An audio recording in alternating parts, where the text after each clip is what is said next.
I'm Josh Toll. And I'm Brett Roberts. Welcome to Hapticast.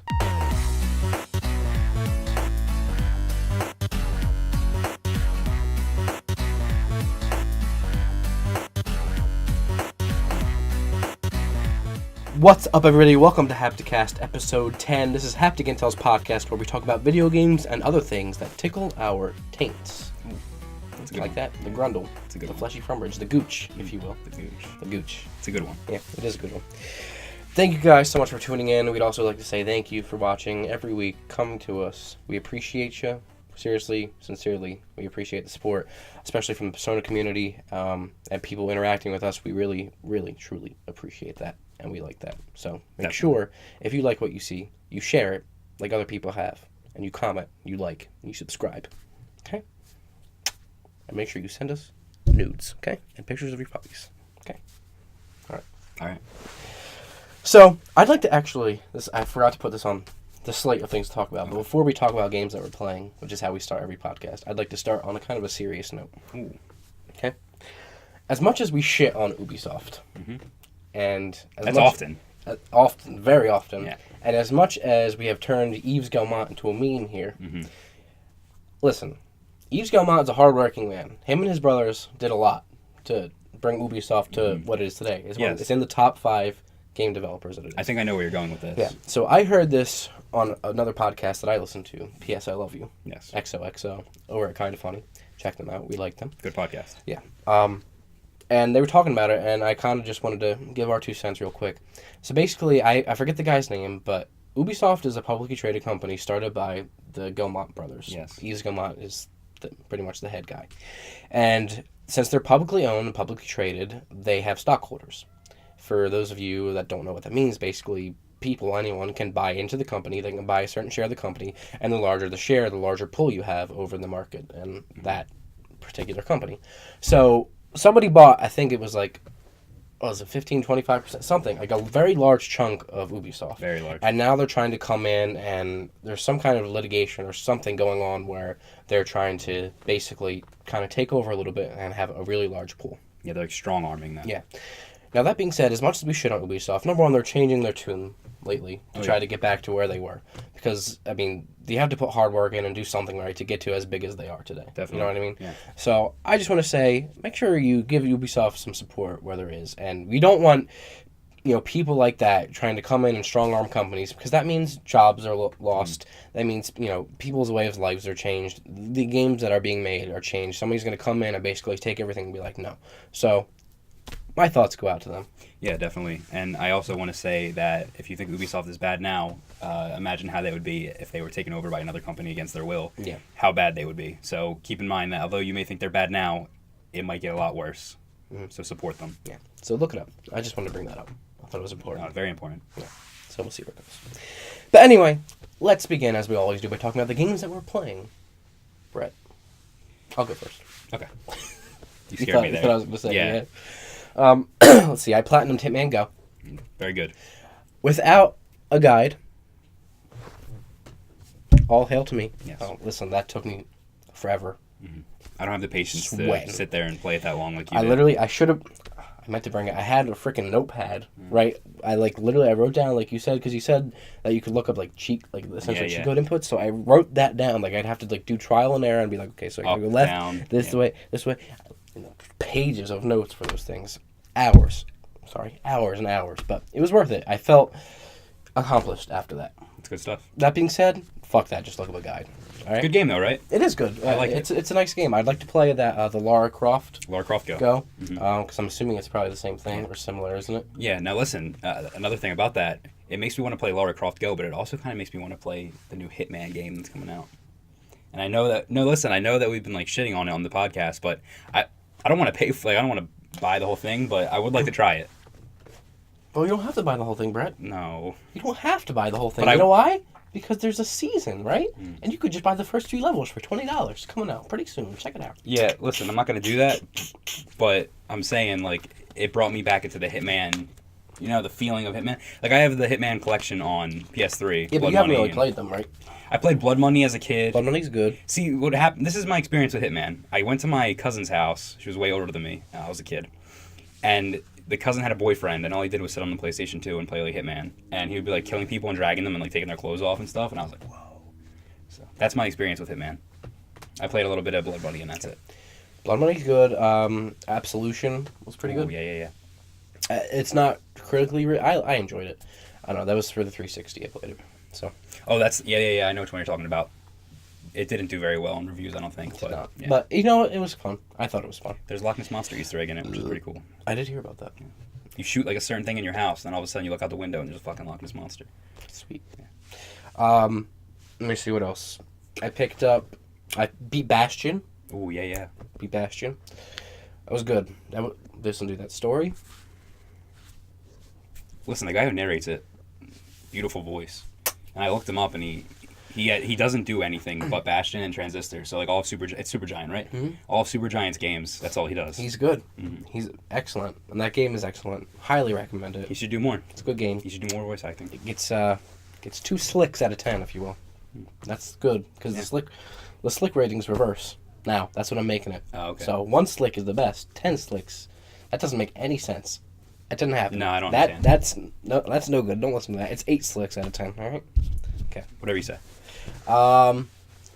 Oh wait, I remember what we did. Remember it was like super ultra slicky dicky. Yeah. And not so. I don't remember where we really did with that back then. I don't think there's no written rules. Yeah. To it. But I wouldn't say it's like super ultra slicky dicky. I would just say it's super slicky dicky. Okay, I see. I would say, not even ultra, like super slicky dicky. Okay. Let me see. Oh, a game that is super ultra slicky dicky extreme. Heavy Rain. Picked up Heavy Rain on PS4. Ooh. I just beat it last night.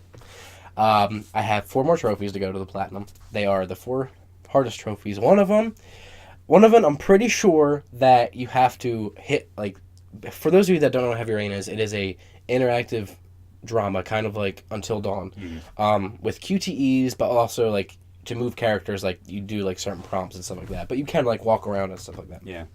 But I'm familiar with it. It centers around 4 different characters. And basically the tagline that they use is how far will you go to save someone you love? Listen, it's a fantastic game. I played it on PS3. The narrative to it is just absolutely phenomenal. It's one of the best narrative-driven games you'll ever play. Ever. Hand to God. I'd pick it up if it wasn't $30. It was $10 for me because I had Beyond Two Souls. Yeah. So, seriously, I highly recommend it. If you haven't played it, play it. But...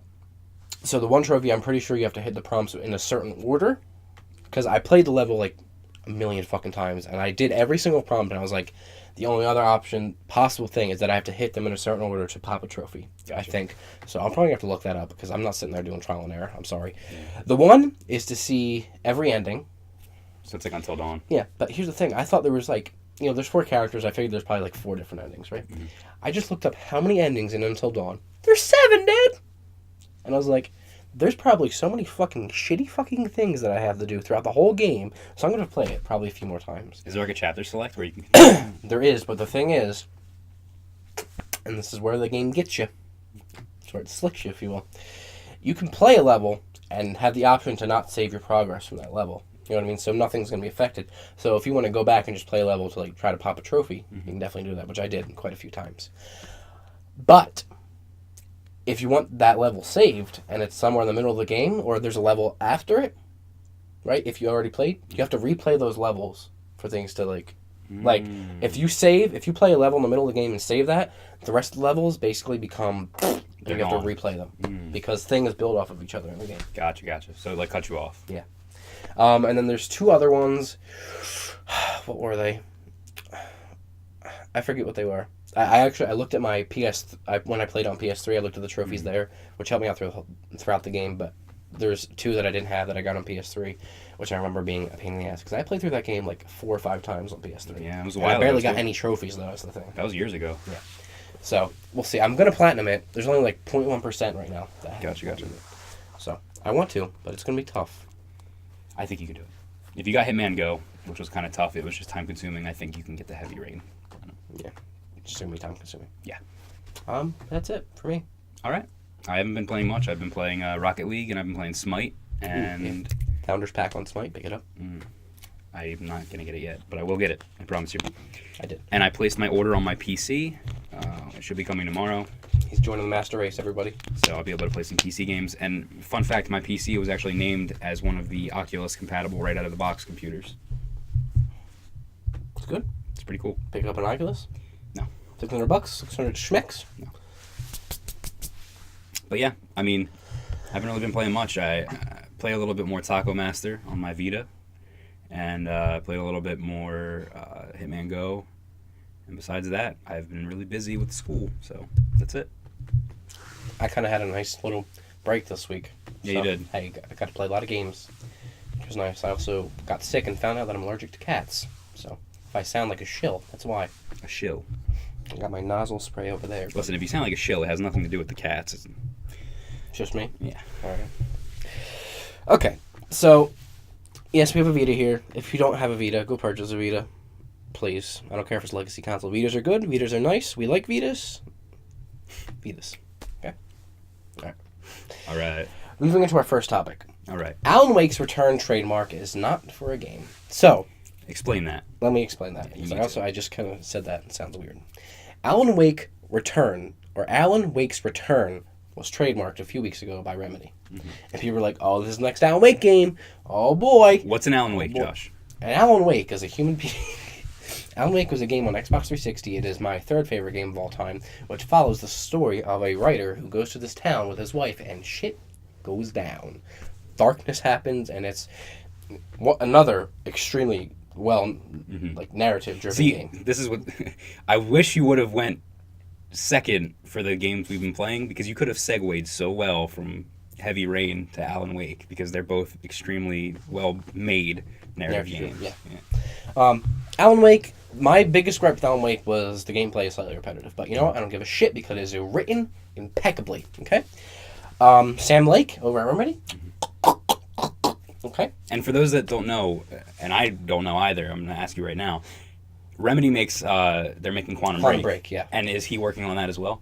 Yeah, he's the creative director at Remedy.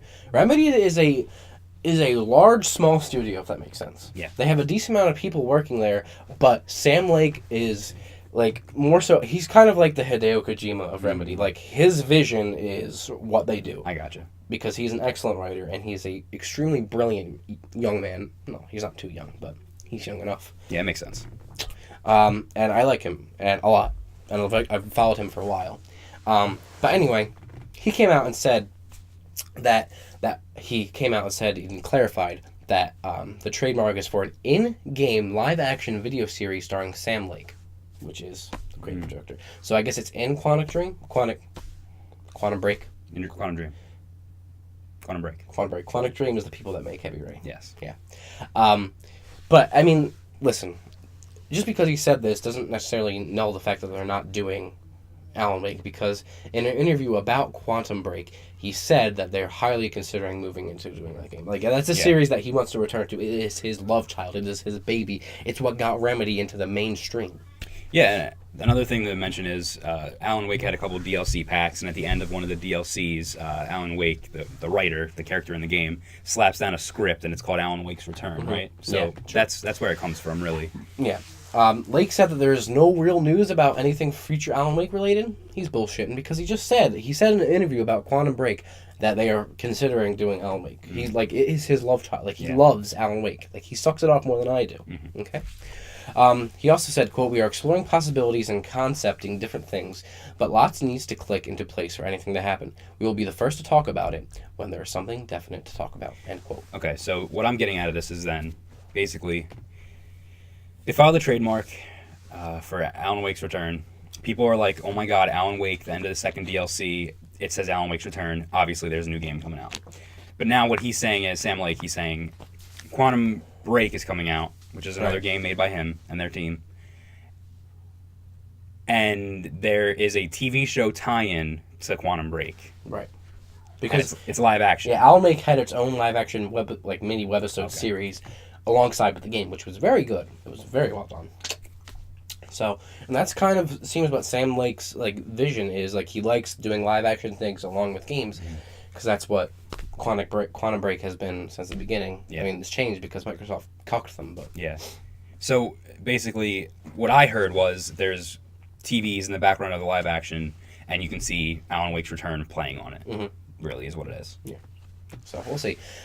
Regardless, I'm telling you right now, that's the next game they're making. Oh, Quantum Break's gone gold. They're gonna have a small team go and handle shit with that, and that's it. They're developing Alan Wake 2 or whatever it's gonna be called. The next Alan Wake game. It's happening. I'm sorry, but that's it. Because if they're smart, which they are, see, Alan Wake was like a sleeper hit at first. No, definitely. I only knew about it because of our friend Carlos, if you remember. Oh, yes. And he didn't even play the game. Like, he was like, yeah, dude, this game sounds awesome. I was like, it does. And I got it and I played it and I was like, yo, this is fucking slick as shit. And no one was talking about it. I didn't see shit for it anywhere. Yeah, no, and then slowly it's built steam, like, over the years as Sam Lake and Remedy has come more and more into the mainstream. No, you're right. You're 100% right. So, I was there from the beginning, okay? So. I never played it. I'd like to. I wish it was on PC. It's not on PC, right? No, it is. I'm picking it up. It's on PC. Tomorrow. Yeah. Excuse me. But yeah. All right. Good stuff. Okay.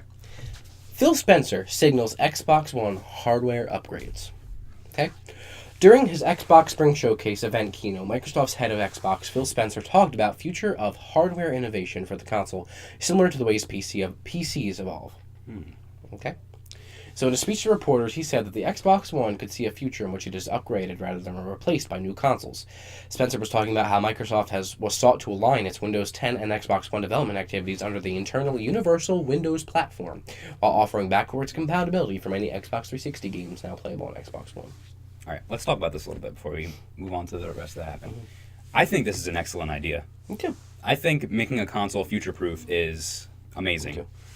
By the way, all this that I'm referencing is from a Polygon article, and a lot of it's taken from snippets of his interview, and I'm going to read like the last bit of his interview because I think what he says is amazing because people were literally shitting down his throat about this. So, no, I just wanted to, real quick, I'll just finish up then. I think that it's a great idea. I think interchangeable parts is a great idea, being able to change the RAM and the graphics card and even being able to take out the disk drive if you want to. You know, all these different things that you can... People bitch like, oh, I wish the Xbox One did this or didn't have this or it was better like this.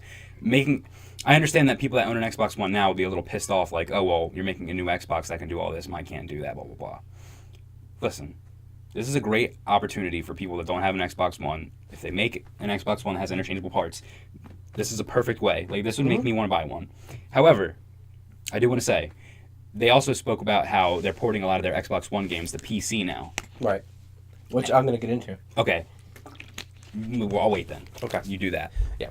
A lot of this is all going to tie into what both of our opinions are. Okay. So, he was addressing the concerns of some Xbox One owners that the exclusives destined for that console are appearing on PC, thus eroding the value of owning a console. He argued that consoles could and should be upgradable like PCs, and that the model of generation shifts may be coming to an end. Quote, we see on other platforms, whether it be on mobile or PC, that you get a continuous innovation that you rarely see on console, end quote. Well, continuing, he says, consoles lock the hardware and the software platforms together at the beginning of the generation. Then you ride the generation out for 7 or so years while other ecosystems are getting better, faster, and stronger. And then you wait for the next big step function. When you look at the console space, I believe we will see more hardware innovation in the console space than we've ever seen before. You'll actually see us come out with new hardware capability during a generation, allowing the same games to run backward and forward compatible because we have a universal Windows application running on top of the universal Windows platform that allows us to focus more and more on hardware innovation without invalidating the games that run on that platform, end quote. All right, listen, this sounds perfect. There's nothing wrong with this. Yeah. So far, I don't see where anyone's complaining. I don't understand. Spencer said that Xbox One owners could be offered optional hardware upgrades in the future that allows the consoles to keep up with the emerging and competing technologies. Such a move would suggest an end for new console launches. He said, we can effectively feel a little bit more like we see on PC, where I can still go back and run my old Doom and Quake games that I used to play years ago, but I can still see the best 4K games come out and my library is always with me. Hardware innovation continues while the software innovation is able to take advantage, and I don't have to jump a generation and lose everything that I played before. Listen, they're doing everything right. Xbox is doing everything right now because they know they did wrong. And here's the thing. Phil Spencer came in at a really, really shitty time.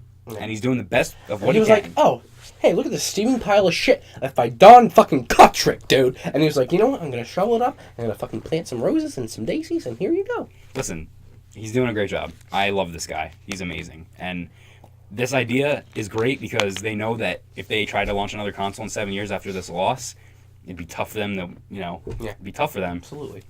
So here's the thing. Here's the root of this problem. Number one, the fact that he even has to address it is fucking stupid, okay? Mm-hmm. Listen, it totally makes sense. Why would you be opposed, right, to spending less money to get a better console?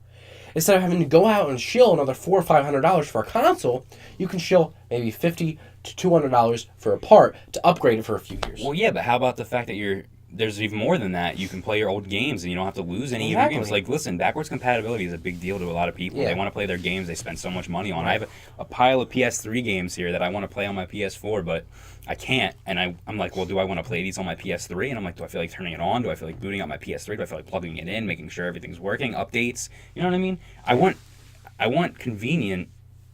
Like, I want it to be more convenient, and I feel like Xbox is doing that. They have a cohesive ecosystem. Yeah, they have a backwards compatibility system that they built now for Xbox 360 games on the Xbox One. You can play You can play the games on Windows now too, which is a good and a bad thing. Now that I'm getting a Windows PC, and I can play a lot of the Xbox One games on that. You know what I mean? But here's the thing: it allows for more variability in the market.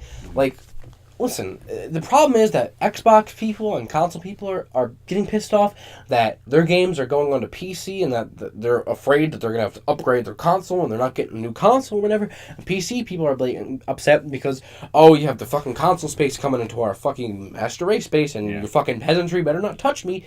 Who the fuck gives a shit, dude? It's the future. Are you serious? Like, why can't you just coexist happily? Like, seriously. And I feel like as PlayStation people, we're kind of, well, we have our own problems within, but we're over here within our own world, and I'm happy. Mm-hmm. Like, I have a PS4, I have an Xbox One, and I have a PC. I don't care if something comes out on Xbox One or PC, and we've said this before. Like, why the fuck is it a big deal? Like, I want to play Sunset Overdrive so bad, but I can't. Yeah. I'm not gonna cry about it, you know? Yeah. Like, I see the argument with people about saying that the Windows Store is fucking fucked up, which it is, and that needs an overhaul. It seriously needs an overhaul, because that's putting a lot of restrictions on the PC space. But I don't understand this argument. This is the exact best thing for Microsoft to do, and it allows them to do it because of the Windows ecosystem that he's talking about, and expanding that to the Xbox too, because I guarantee you that's what's giving you the backwards compatibility. That's absolutely why it's easier now, because they have essentially a OS from a PC running on that. It's just a PC now, essentially. Yeah, and they have like an emulator running. Exactly. Or not, yeah. So then, real quick, are you going to get into Phil Spencer on Twitter or no? I think it might be in here. Because I would like to say something. I'm just going to say it. Go ahead, yeah. Phil Spencer, I want to just literally suck him off, because he's literally the coolest guy. And I wish we had a guy like him on PlayStation. I mean, we have Shuhei Yoshida, but like, Phil is this god. I don't know. It's hard to explain. And someone tweeted, like, what games are you looking forward to most this year? And he said, I'm looking forward to Quantum Break, and I'm looking forward to, a couple Xbox One exclusives. And he goes, and I'm looking forward to Uncharted 4 as well. And someone commented or tweeted him back, and they said, well, just wave the white flag already, Phil. It's over. You're admitting it's over. And he's like, how? Because I'm hoping that a game franchise that I love does well.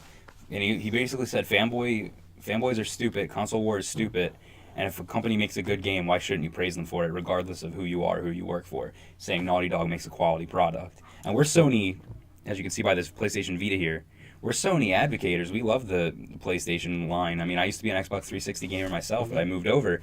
And it's just, there is no fanboys. And to us, I mean, you know what I mean? It's so cancerous to have, number one, console wars going on, and then PC and console wars, and can't we just, seriously, obviously, we like video games for a reason. Yeah. Just stop fucking complaining and just play games. Just have fun. And Phil sees it that way, which is amazing. I think that's really cool. You have to appreciate your competition, or you don't even need to see them as competition. Mm-hmm. He's a gamer. He likes that game franchise. He wants to play it. Who the fuck cares? So what if he works for Xbox? He's a rich man with a lot of money. I'm sure he has a PlayStation 4 and a Wii U. So it's like the same thing. If you work for a fucking restaurant, doesn't mean that you're not going to ever go. You're not going to ever not go to another restaurant. Yeah, like you work at McDonald's. Are you going to go to Burger King? No, you're going to fucking give me a stroke. Yeah. All right, go ahead and move on. Anyway, so, Polygon. Polygon interviewed him, and that's where I'm getting a lot of this stuff. But I just want to read this, and it's not super lengthy, but it's a little bit. But just bear with me, okay? Because this is beautiful. I want all these words framed on my wall, right next to that fucking quote by Guillermo del Toro. I'll do whatever the fuck he wants. Mm-hmm. This is going right next to it. It's quite longer, though. He says, quote, "We look at these other ecosystems out there like mobile, tablet, and PC, and we see that they have a very continuous evolution cycle in hardware, whereas between console generations, most of the evolution is making it cheaper and potentially making it smaller.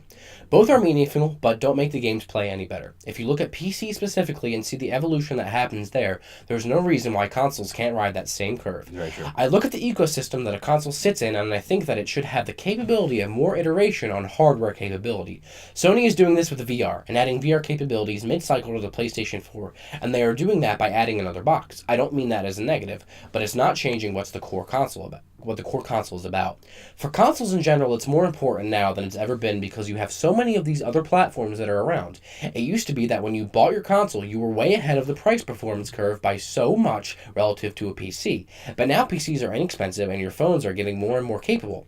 I still think that a console is the best price to performance deal that is out there, but when you look at the evolution, I'm not going to announce our roadmap for hardware, but what I wanted to say on stage for people when they see this vision of ours and question our commitment to console, I want to make sure that people see that what we are doing enables us to be more committed to what consoles are about. This is a fucking run on there, Phil. What consoles are about than we've ever been, and innovate more consistently than we ever have. That's the key for me. Key to success. That's the DJ Khaled key to success right there. Innovation. So I don't see any problem with this. Bless you, Phil. Keep on doing what you're doing.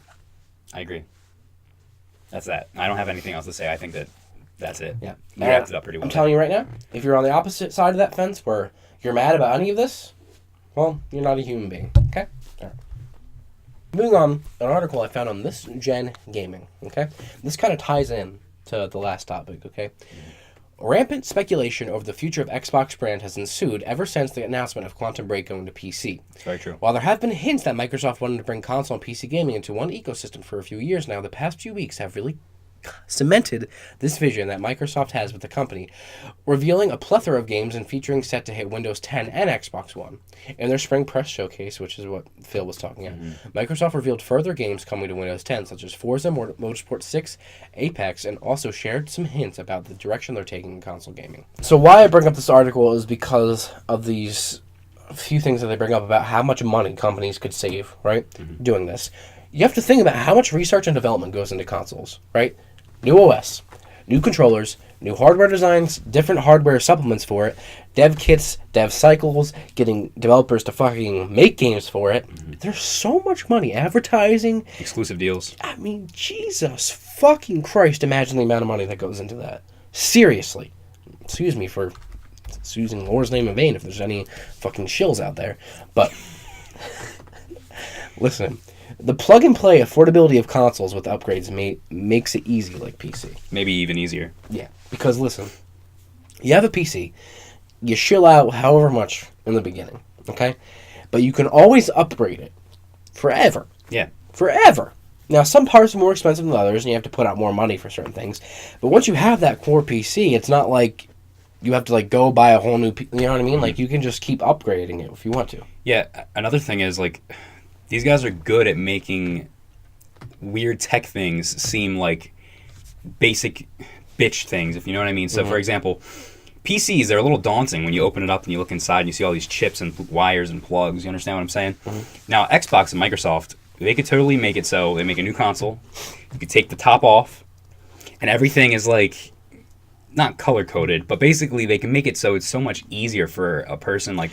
You make it so easy, but to be honest, it takes you 10 minutes of going on the internet. Well, yeah. Looking up a YouTube video to seeing how to do everything. Yeah, but what I'm saying is they could literally make it so you open it up and it's like, this is obviously your RAM, this is your memory, and it has like this nice green little like plastic on it to let you know, and you take it out and you buy a new one in a store and it, you know what I mean? Like, that'd be crazy. It's not hard. Well, no, I know it's not, but I'm saying it. For the they could totally make this like. Remember when Xbox 360 first got USB support? Remember that? Yeah. They started selling Xbox USBs, and people were like, oh, I got to get myself one of the Xbox USBs. Like, that's the only kind that'll work on my Xbox. You know what I mean? And they made it, like, really, it wasn't, like, anything crazy. It was just a normal USB flash drive, and it was green or whatever, and it looked like an Xbox product. Yeah. They could market that. They could make a new graphics card, or, like, they can use NVIDIA's graphics card or whatever they want to do, but they could, like, just brand it and make it look like an Xbox product and an easy plug and play. Just, you know what I mean? They can manufacture it like that, and I think it would work. So, another representative from Microsoft said that the fundamental concern that people have is, are we losing focus on the console? Is Microsoft somehow going to back away from our console focus and have us only focus on Windows? And they answered, absolutely not true. He said in an interview with IGN, I didn't write down the guy's name. This might have been Phil Spencer, but I think it was some other dev. He said, quote, "We are more committed to our console and the future of that console than we have ever been," end quote. Yeah. I mean, they just put that Forza game, like you said, it's a free-to-play. Yeah. And Gears of War Ultimate Edition is getting ported over to PC. Mm-hmm. So.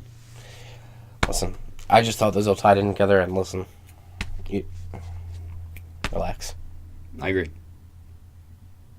I'm just going to play my Vita until everyone chills out. All so. Right. All right. No Man's Sky has a release date of June 21st and will cost 60 smackaroos. $59.99. Yeah. Unless you buy it on Amazon, then it's like $49.99. It'll be released digitally Prime, as well as physically.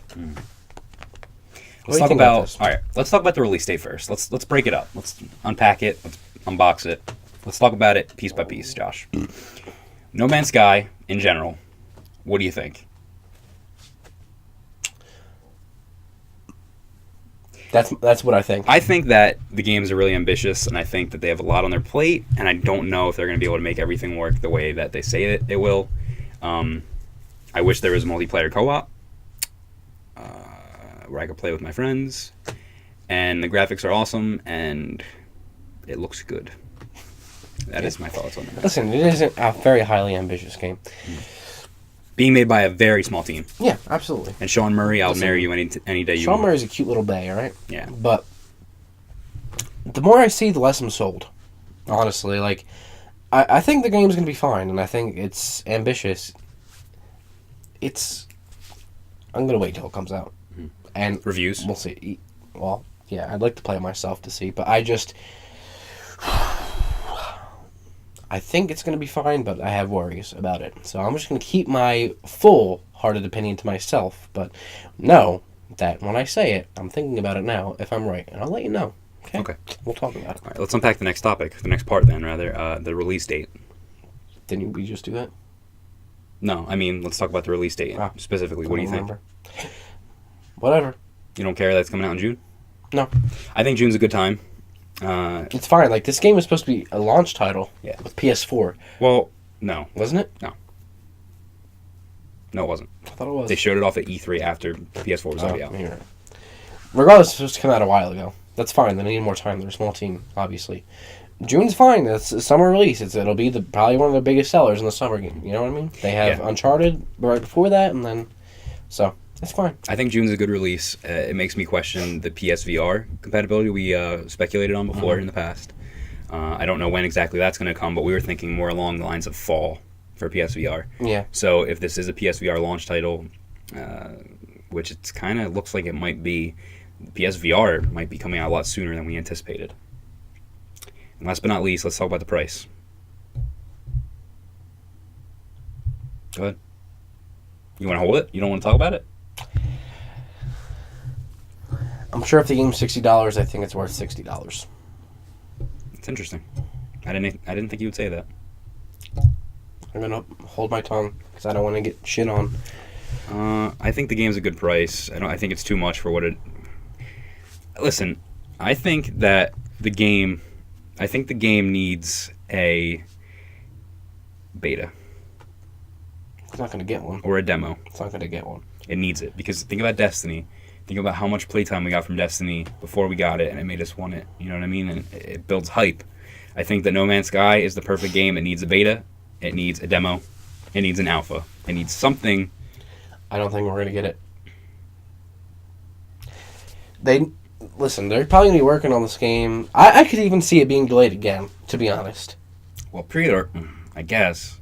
I was going to say pre-orders already launched, but then again, Uncharted 4. So. Because Sean Murray said in a recent interview, which one of the things he said that kind of worried me, in a sense, he said that it was good that they had a release date, but that it's still, the beginning of the year. It's still far away. So... Here's another thing that I'll play into it again, PSVR. If it is going to be a launch title, PSVR has a special event coming up very soon. March 15th. And I think that the reason they put out the announcement of No Man's Sky being out a week or two before this ceremony or the event is because they're going to unveil it is compatible. And I think they wanted to get the pre-orders... I think they wanted to not have it be associated with VR yet, because they didn't want people to think that. Right, so they announced that. Let's say the event happens, PSVR event, and they're talking about the release date, and there it goes. Okay, so PSVR comes out in May, and everyone's like, "Oh my God, it comes out in May!" And No Man's Sky also comes out and launches with it, and it's PSVR compatible. Then people would associate it as a PSVR game. So maybe they released the release date 2 weeks beforehand, so people don't associate it solely with VR. You understand what I'm saying? Yeah. That being said, it'll work well with VR, I think. Oh yeah, it'll be a great game in VR. Yeah. I think back to the price. I think the $60 price tag is a little too much. We'll have to see. I think that. I mean, maybe not though. I mean, think about how much exploration and how much work goes into it. 100%. I just wish that I could play with my friends, and. The special edition right now is on the PS4 version anyway. It's $64 on Amazon if you have Prime, $80 usually, but that's a great price for a special edition. It comes with a steelbook case, limited edition art book, DLC, PlayStation 4 theme, and on the PC there's like a $120+ one that comes with a die-cast model of the ship in the game. So those price points actually, kind of make for a value, if you will. $60 for the base game, or $49.99 if you have Amazon Prime or Best Buy Gamers Unlocked, or whatever it's called. I mean, yeah, I don't know. We'll see. I'm gonna hold my tongue till it comes out. Okay. All right. It's funny that this next topic is talking about essentially shitting on Ubisoft, and you go back to the beginning and our podcast. Yeah. I'm sorry, but it's. You got to say it. This is ridiculous. Mm-hmm. The Division reviews will not hit before release. It's one of these games that they fucking hold the embargo until the game is released. Yeah. Which is usually no good. You can't do that, folks. And let me tell you why. Because when you do that, your game's bad. Guarantee it 100% of the time. Let me ask, Maybe not 100% of the time. Let me ask, though, why? I'll tell you why, Brett. This is what they said. They justified the decision by saying it would, quote, be impossible for the company to adequately populate the servers for reviewers, end quote. I actually understand that. Oh, me too. I could totally understand that, but I'm going to call bullshit. Listen, that makes perfect... I was going to say why, and that explains it. I'm not being sarcastic either. I'm going to call bullshit. All right, listen. Here's the thing. Why would they hold them if it's bad? Because, listen, 2 betas? Okay, 2. People have played this game. There's people that talk about this beta and how much they love it. This game's not Think about how many people were reviewing it, number one. This game's not doing bad by any means. People want this game. Then they go and say there's no microtransactions too? Then they go, oh yeah, we have DLC coming out, but it's not microtransaction DLC. It's going to be like good DLC. And everyone's like, what could go wrong with this game? What is wrong with this game that they wait till the last minute? Everything is going great. People have played it. And then there's people that are like, well, pre-order canceled. I'm not going to buy it without seeing a review. Dude, I know. I'm sorry if this is against your point, but dude, you played the game. You had 2 opportunities to play the game and try it yourself. If that didn't catch you, then a review certainly wouldn't. You're listening to someone else talk about it. Yeah. You had the chance to play it twice. You're going to cancel it? I think people are overreacting about this. But I think that it's stupid. Listen. It's stupid to jeopardize your name like that. Anytime this happens, it means bad juju for your game. That's what I mean. Why are they jeopardizing it? Every time this has happened in the past 5+ years, number one, the game has probably predominantly 90% of the time been fucking shit on a fucking dookie turd stick, dude. All right? You're right. And when this happens, it immediately throws up a red flag like, why? What's so bad about your game? The last one that I can remember is that fucking Spider-Man game. You remember that? No. The Amazing Spider-Man game. The reviews. All of them I don't know pretty bad why, for that. but I mean, the game was destined to do shit anyway because it's adapted from a movie, and most of the time those games are bad, and it was awful. It was so bad. So, anytime you do this, immediately your game it gets a red flag on it. Like, why? Yeah, Oh. and that's what's happening right now. Now, I played The Division, and I liked what I played, and this does make sense from Ubisoft, but I think you can probably figure out a way to populate the servers. Either with the people that are reviewing it, you give it to people that are early access, you give it to YouTube personnel, whatever. There's people that can be on the servers, or populate it with AI for the reviewers. The game or isn't a something. multiplayer exclusive game. It has single player elements. The game is a single player campaign. You can just play co-op. And that's not the main focus, though. The main focus is interacting with people. I'm triggered right now. It is. I know, but It's built as a multiplayer game. listen, I didn't play any online with anything. No people were in the game with me until I decided that I wanted to play online. So, I don't understand. And that Dark Zone or whatever is a big focus of them, too. Oh, of course, yeah. I think this is another example of a company doing something really dumb that is jeopardizing their name, like Hitman, the new Hitman game coming out, which we talked about a little bit in the beginning of the podcast, and we talked about in full length a couple podcasts ago.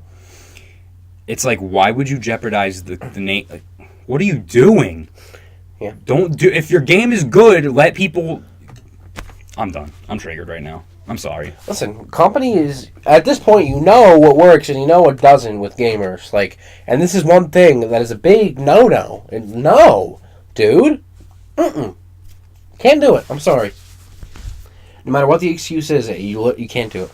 I'm triggered right now. Because listen, dude, all they had to do, like you said, is just give the game to a couple YouTube personalities and a couple reviewers, and the servers populated with AI. You can figure something out. Dude, the servers would be fine. You don't need... There's already AI in the game. You don't need your full server capacity for people to review the game. I mean, I know you want real... They want, like, real interactions with the players. I get that. But come on, dude. I'm done. That's it. Companies, stop fucking your game. The games that don't look bad, you're fucking them. Don't do it. I'm done. That's it. Pack it up. I'm done. I'm leaving. You've been done about 18,000 times in the past 10 seconds. You good? You done? I'm ready to go. Alright. Indie games that are good. They spice up the gaming market. You can connect with them more. You can connect with developers more. Indie games are nice. I like to support small groups of people that are making games that they want to, telling stories that they want to. Indie games deserve some spotlight. Indie Intel is a series here on Hapticast where Brett and I bring spotlight to indie games that we feel deserve to be loved on some more. Okay? This week we're talking about Pinstripe, Brett. Pinstripe is a game that I found on Kickstarter.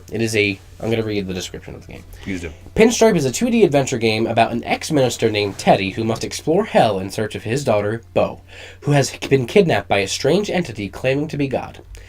Pinstripe features bizarre and interesting puzzles, strange monsters to shoot with your handy shotgun, and unique and lovable characters to engage with in order to advance through hell. With simplistic and casual gameplay, the player can focus on the art, music, and story and become immersed in the beautiful atmosphere. The goal of Pinstripe is to make you feel like a kid again, without being bogged down with stuff that is confusing and unnecessary.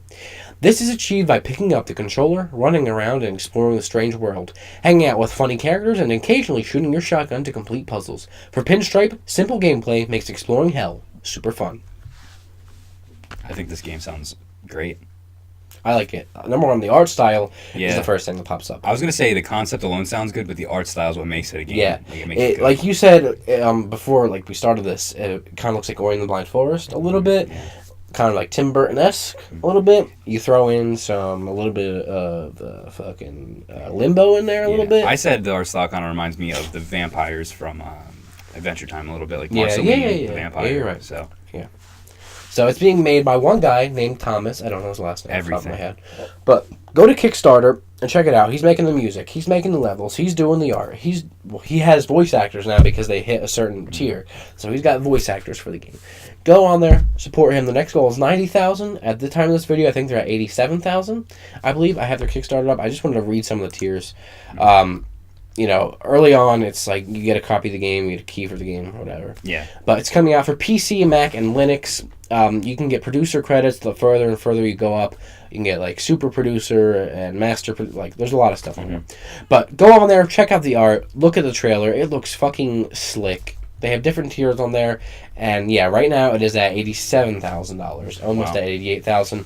And its goal was only $28,000. So it's good. It's going. But go on there and give them some love. I think this game is going to be nice. I'm going to probably pick it up on PC. Oh, yeah. It appeals to me, and it tickles my limbo senses, if that makes sense. I mean, there's some gameplay, too. People can check out. The Game Grumps played it. Yeah, Game Grumps played it. Mm-hmm. So if you guys are fans of Game Grumps, go check that out. Otherwise, don't do that, because if you're not a fan of Game Grumps, don't do it. And again, the purpose of Indie Intel is so that shills that hate on indie games will stop doing it, because indie games are nice and they spice up the gaming market. Break it down.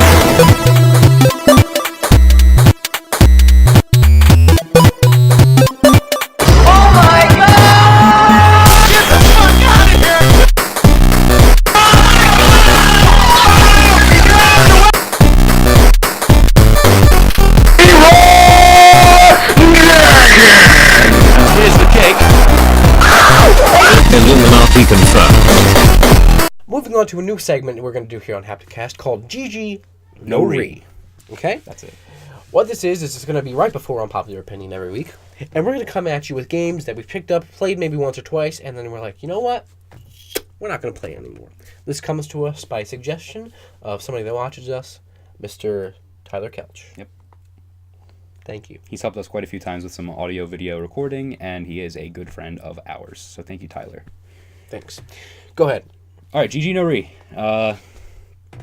Let's see. So there's this game that was free with PlayStation Plus a couple of months ago. It's called Hardware Rivals. It's a game where you drive around in a car and shoot things. There are other cars. Basically Twisted Metal, but the art style is like Rocket League. I wanted the Platinum Trophy in it really bad, but the game was halfway broken. I couldn't ever play with you. I couldn't ever play with anyone that I wanted to. So GG No Re. Hardware Rivals. Maybe someday I'll pick you up.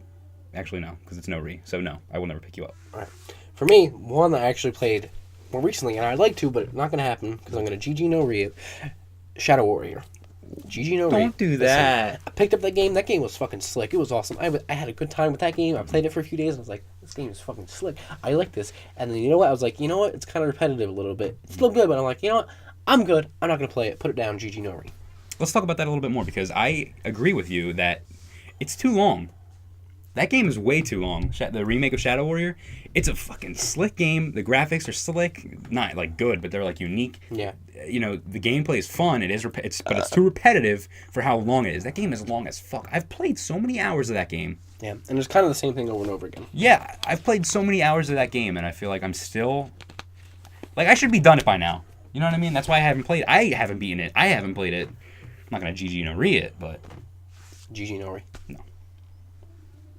Moving on to how to end this podcast every week, talking about unpopular opinions that we have. Basically, this means we come at you, we get triggered. Don't hate on us. It's our opinion, okay? Say, what's that button do? I'll show you. What the fuck? All right, do you have one this week? Because I got one. Go ahead. I got a spicy meatball for you this week. I'm gonna let you go. I'm gonna zone you out a little bit. Thinking of one? No, you need to listen to this. Okay. I got a spicy meatball here for you. Okay, so the Oscars happened, 2 weeks ago from this podcast, okay? Now listen, I was there. For those of you that don't You were know, there? I was there watching it. I mean, not You were there? No, not there. Fuck you. Listen, for those of you that don't know, I'm a movie buff. I enjoy films. I can guarantee you that I watch a lot more movies than the normal average person. Mm-hmm. Okay, I watch a lot of movies. A lot. I like them a lot. Okay, I enjoy good film and I appreciate it. So, let me tell you something. At the Oscars last week, I was pleasantly surprised when movies that I was like, basically I had my list, right? And I had to pick. I had my pick, right, for what I wanted to win, what I personally believe would win. And then I was like, you know what is the Academy actually going to pick? And then I had that. Now, some of them were like what the Academy was going to pick, and I was right.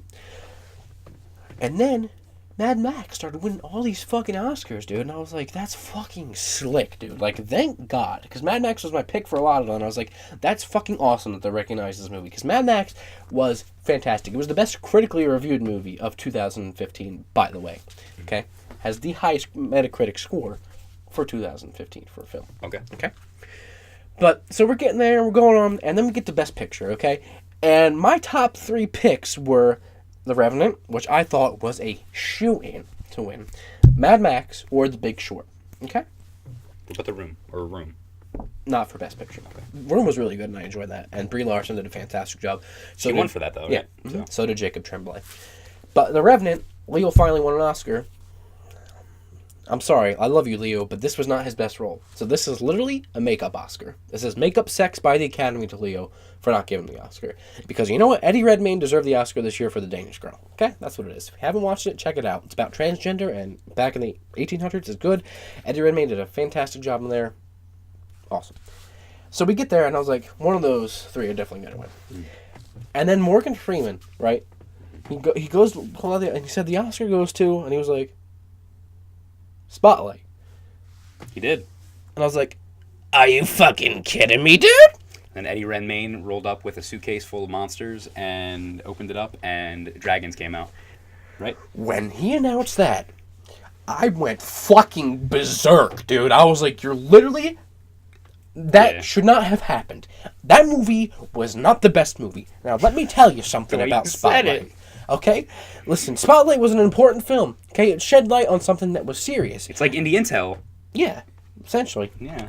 But it shed light on popes, well, not popes, priests in the Catholic Archdiocese in Boston touching little kids and raping them. Okay? It's a big deal. Some sexual assault. It's a very big deal. Yeah. And it was very serious. And the reason this movie was so important is because it finally opened up a dialogue for these victims to come forward and start to get help and start to hold these priests accountable for the horrible things that they did.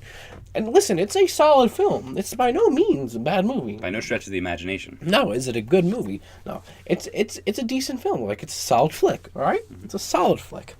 I can't believe I just said that. It's a solid fucking flick. It is. The solid flick from Ants. Okay? No, that's Bug's Life. Flicks from Bug's Life, right? Flick. But... Ants is a bad movie. Yeah. So listen. Ants should never... I want to dissect this a little bit so I can come at you with why. Number one, if you want to get really technical, shouldn't the movie that is not only nominated for the most other categories and then nominated for Best Picture, but the movie that wins the most other categories win Best Picture? I think there could be an argument to be made there. Because if all parts of a movie coalesce, right, and they win the best parts about those, then shouldn't that movie also win Best Picture if it has the best parts about it? So then what... Okay, so... I'm going to keep going. No, wait. So by that logic then, who did you think the Academy was going to choose? Mad Max should have won. Okay. But you wanted the Danish Girl to win. No, Best Picture, Danish Girl wasn't nominated for Best Picture. Oh, I see what you're saying here. No, You're talking about Leo and the... Best Picture, honestly, it should have been... My personal favorite was The Big Short, but it should have been Mad Max from a technical standpoint. Okay, I see where you're coming and from writing, now. I see, and directing, and acting. Understand. It had the best, most coalesced parts. Yeah. Okay, but that's not really the argument that I'm trying to make. Okay, you look back through Oscar history, there's tons of movies that have been nominated and won a ton of other things and not have won Best Picture. Now, why did the Academy pick this movie? There's one reason. Because they had to. It's the movie that had to win because otherwise they would have been shit on. And there was so much fucking controversy about the hashtag Oscar So White. You go back 2 years to 12 Years a Slave winning. I'm sorry, now that's a solid flick too, but that should not have won Best Picture. You know why it won? Because it had to win. Because they would have been called racist if it did not win. That was not nearly the best film.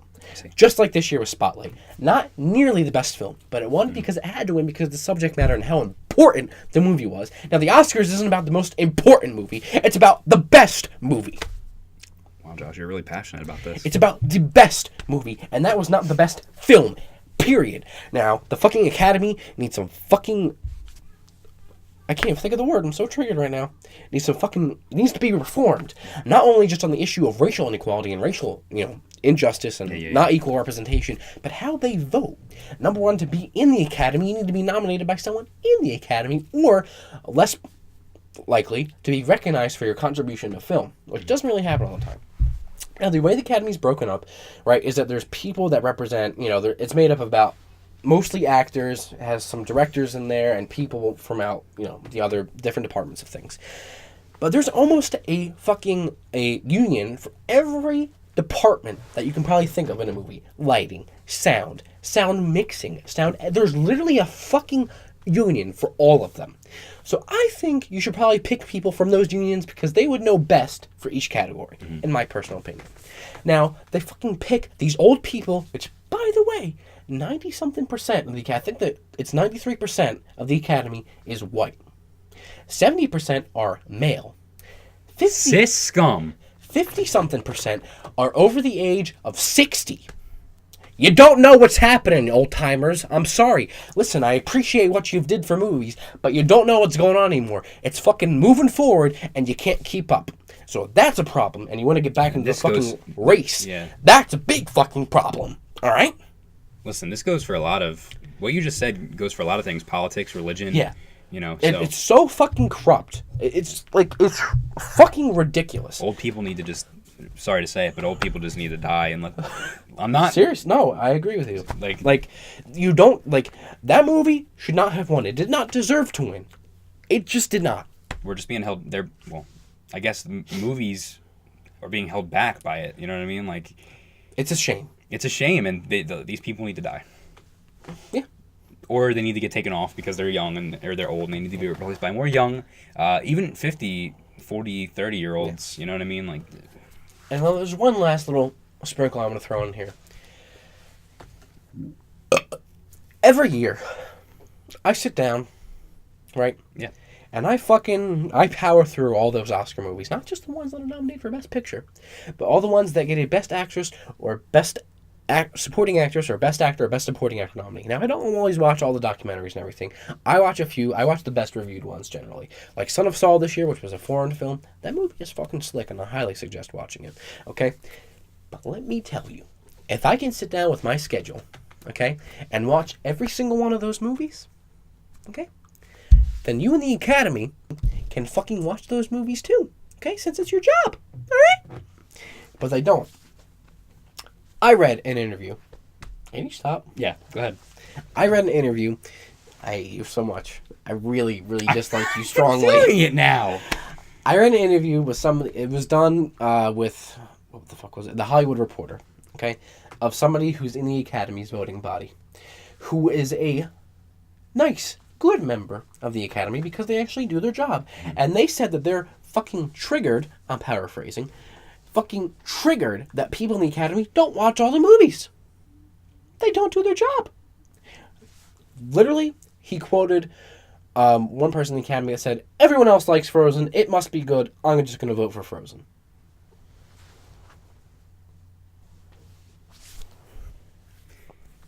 Josh. What? There's something I want to say, Josh. Is this really an unpopular opinion?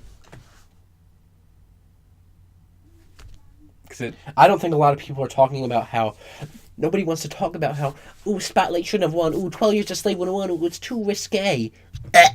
I'm asking you, though. Like, I don't care if it's not, but, like... I don't necessarily think it's an unpopular opinion. People are saying this, but right? I think it's unpopular that I'm even raising the question of it. Oh, yeah. Because, like I said, I understand the importance of Spotlight, but guess what? It was not the best movie. It shouldn't have won. All right, I got some spicy meatballs for you.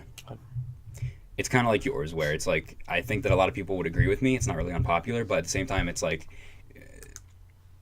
websites and podcasts and reviewers are under the impression that things are one way, and I would disagree and say that things are not that way. So what I want to say is that music games such as Rock Band and Guitar Hero aren't selling poorly because nobody wants them. They're selling poorly because they're not good. Okay? So, Mad Catz, like we talked about maybe a couple weeks ago, the CEO stepped down right before their earnings report went out. Mad Catz being the publisher of Rock Band 4, they manufacture all the instruments and whatnot.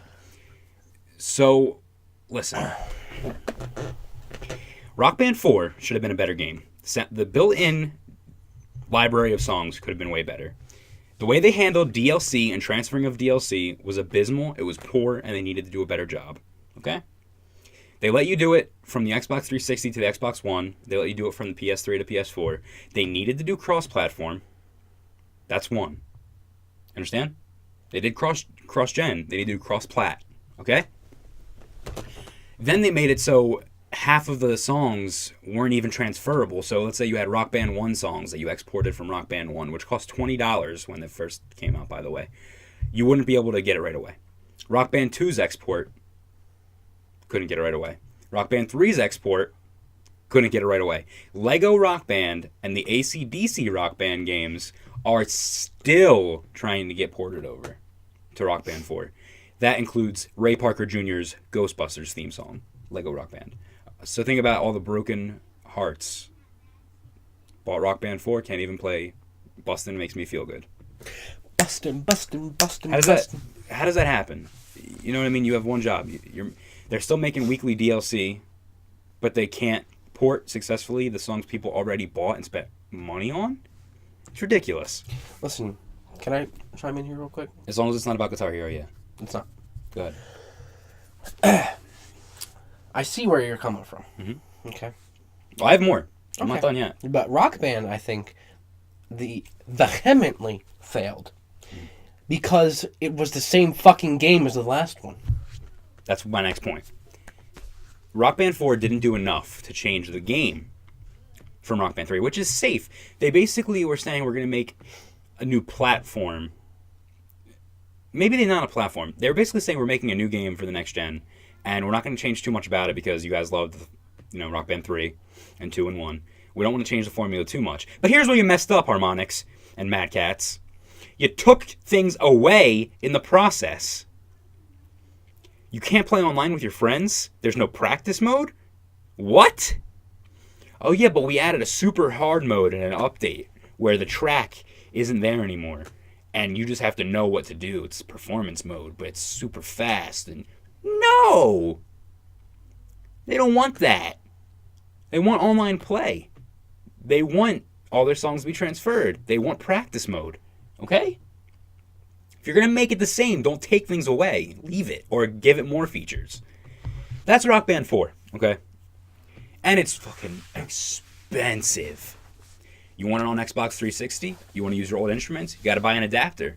You want it on PS4? You want to use your PS3 instruments? That's fine. Oh, you have a MIDI drum set? Won't work. Oh, you spent like $300 on a MIDI drum set. No, ain't gonna work. What? The most hardcore Rock Band fans and communities have better drum sets than the ones that came stock with the game. And they can't use them? You're literally limiting your your core fan base is gone. Oh, you're going to put new instruments out. Oh, how much are they? What? That expensive. Really?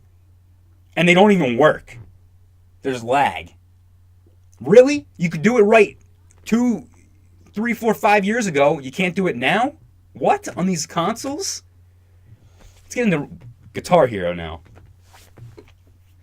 Guitar Hero goes, we're going to make a completely different game. We're going to stop copying Rock Band. If you remember, Rock Band Guitar Hero World Tour was the first Guitar Hero to have drums and mic. Right. Okay?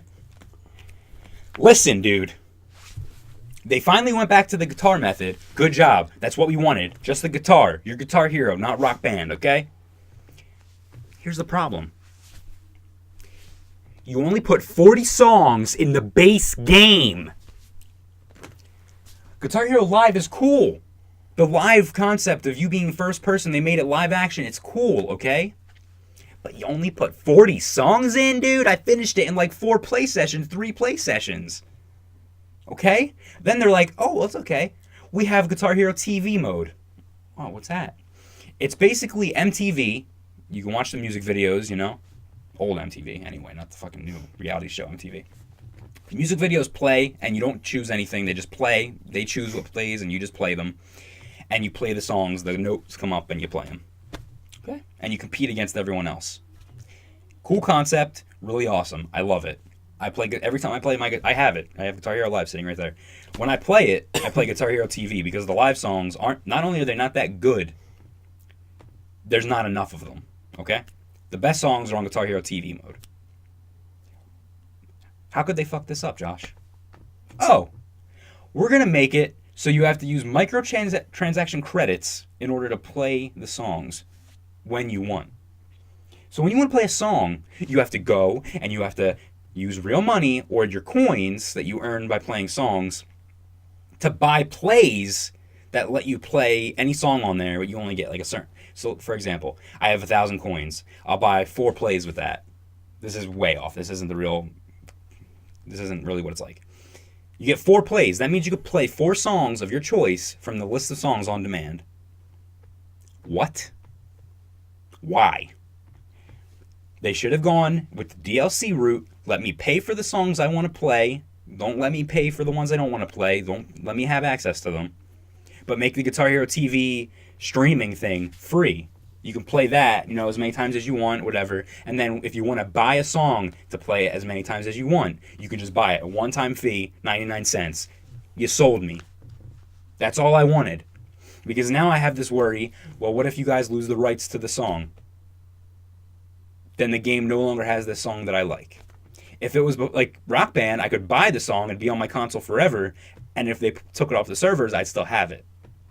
Okay? That's where the game is just abysmal. Okay? Guitar Hero Live is a good game. It's fun. The 6 buttons that they have now instead of the 5 are really awesome. People think it's just 3 buttons. It's not. It's 6, and it's really awesome. It's a good game, but I understand why no one bought it. You marketed it awfully. You have Lenny Kravitz and James Franco in a living room playing it. Why? Why James Franco? Because he's big. You have Lenny Kravitz doing a split and his fucking wang pops out on stage. Come on, dude. The games are selling poorly. This is sad because Rock Band 3 was a party game that we played all the time, me and you and our friends. We would always go to your house, we'd play it with all our friends, and it was fun. We had strobe lights, and, we turned the music up all the way.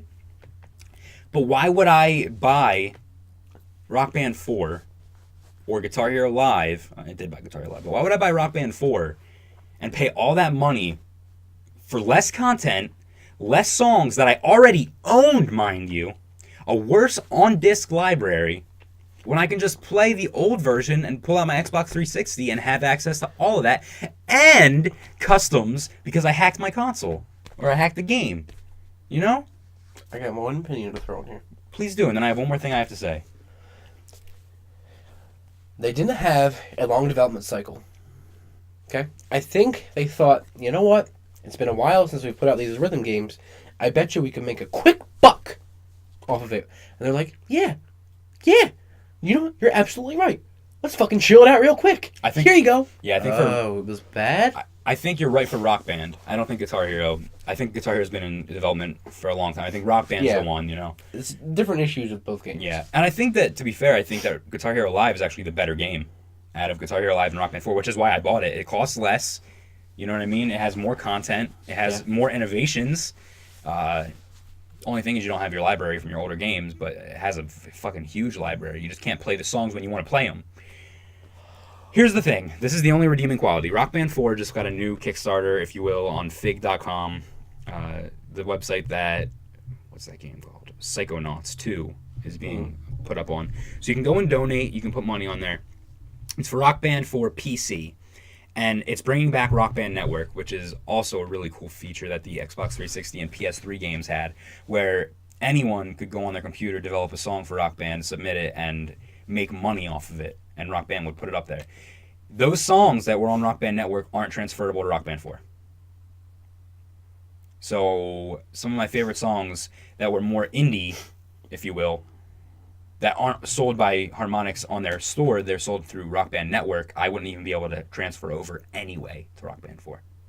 But the PC version, they're bringing back Rock Band Network. You make your own songs, blah, blah, blah. Basically, bottom line is, I'm glad they're making Rock Band 4 for PC. Because I'm going to torrent it, and I'm going to hack it, and I'm going to get all my favorite songs custom, because someone's going to have a way you could do that. And that's what I'm going to do. And all your instruments are going to work, and I'm going to do that. And I'm going to go, fuck you, Harmonix. That's my rant. Music games, people want them. Rhythm games, people want them. They're not done. Rhythm games are still loved by many. They're great. They just sucked this generation. That's it. I'm done. Alright guys, that'll do it for Hapticast episode 10. Thank you for tuning in so much. We greatly appreciate it. Make sure you like, comment, and subscribe. Make sure you share, because I guarantee you if you like it, someone else out there will like it as well. Very true. So, That being said, I'm Joshua. That's Brett Roberts. We'll see you guys next time.